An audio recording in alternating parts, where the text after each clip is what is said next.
All right, welcome back to Talk Tickers, where we dig into the numbers that move the markets.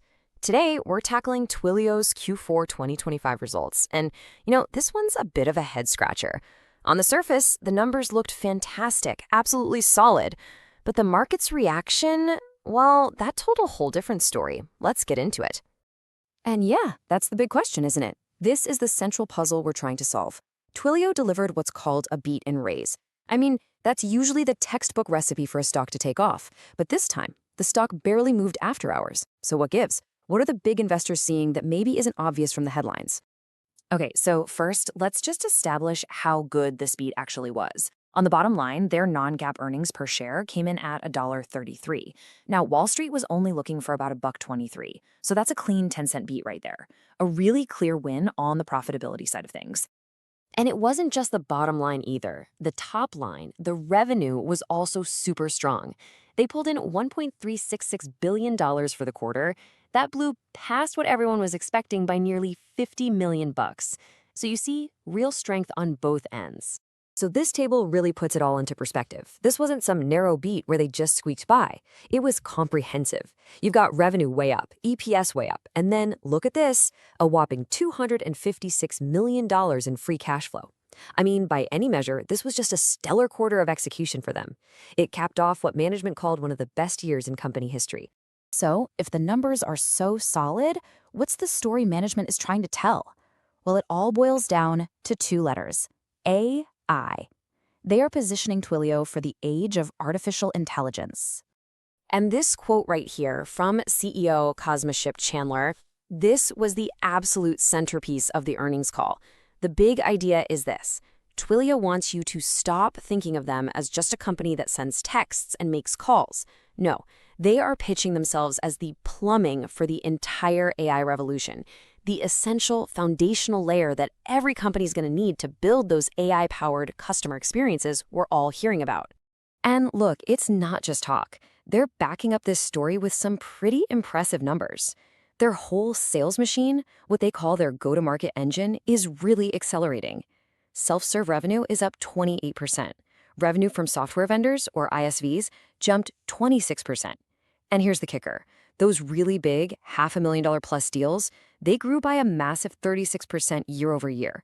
That's some serious momentum. Yep, firing on all cylinders. That was the catchphrase of the night. You heard it from management, you heard analysts repeating it, and you know what? They've got the receipts to prove it. Get this, they signed a 9-figure renewal. That is the single largest deal in the company's entire history. I mean, come on, that is a huge vote of confidence from a major customer. And the good news doesn't stop with just the big deals. It's also happening in their key higher margin products. Just look at this acceleration. It's kind of wild. Voice AI revenue is now growing at over 60%. Branded calling, the tech that helps fight spam calls, is up almost 6 times year over year. And RCS, which is basically the next generation of SMS, saw its volume jump 5-fold in just 1 quarter. All of this feeds into a really healthy dollar-based net expansion rate of 109%, which just means their existing customers are spending 9% more. That's exactly what you want to see. Okay, so we've got a strong quarter and a really compelling story about AI. Everything seems perfect, right? So let's get back to that main question. Why did Wall Street basically just yawn? To really get it, you kind of have to zoom out a bit. This reaction wasn't just a one-night thing. As you can see here, over the past year, Twilio has been seriously lagging the rest of the market. While the S&P 500 has been on a tear, up over 16%, Twilio is actually down almost 10%. So investors were already coming into this report with a prove-it-to-me attitude. They were already feeling a bit cautious. So that's the crucial point, isn't it? Investors aren't looking at this amazing past quarter in a vacuum.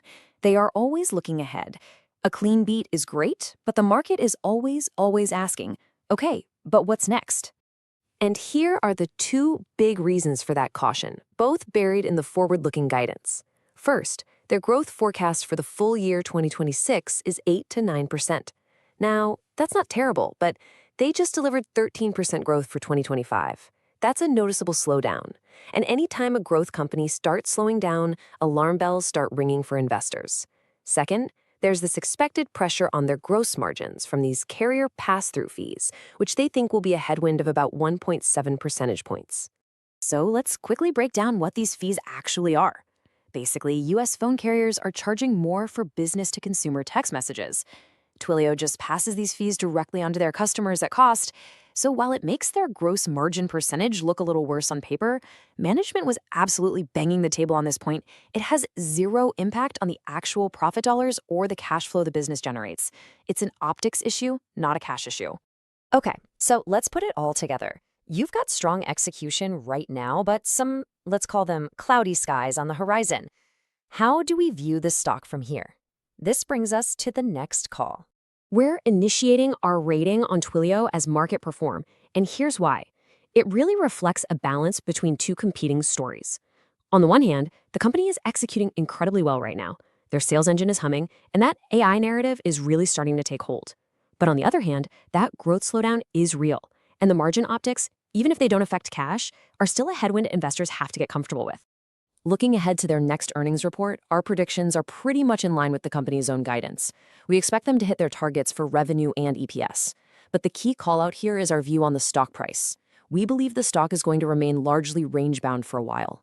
The market has priced in the good news from Q4 and is now officially in a show-me phase. It wants to see if that AI product momentum can actually re-accelerate growth before it's willing to reward the stock. The story is compelling for sure, but now it needs to translate into real, sustained growth. And as always, please remember that this analysis is for informational purposes only. This is not financial advice.